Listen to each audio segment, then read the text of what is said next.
Hello mga mi! For today's video nga mga mi ay samahan nyo akong magmaganda ngayon. Hahahay!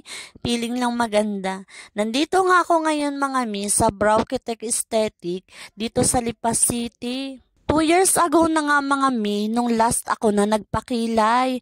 Kaya medyo faded na talaga siya at hindi na nga halata. Bago nga ako nagpunta dito mga mi, ay pinag-isipan ko talaga kung ito ba ay deserve ko nga. Pasalamat na lang talaga ako mga mi at meron akong mister na nakasupport sa akin sa lahat ng gusto ko. By the way mga mi, nandito na nga ako at nilalagyan na nga ng anesthesia itong aking kilay.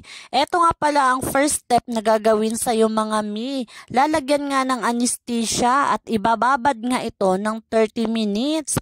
Para daw mamaya ay hindi mo daw maramdaman yung sakit. Yung sakit na ginawa sa'yo ng ex mo.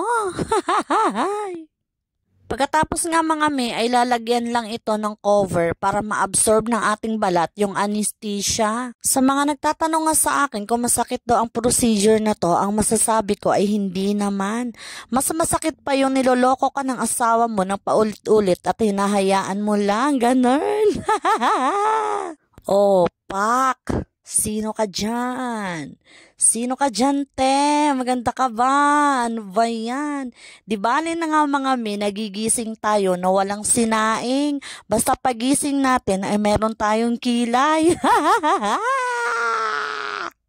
Oh, mga mi, sa gusto magpagawa dyan, ano pang inaantay nyo? Ay message nyo na ang kanilang page. Ayan, nasa video ko na. Bye!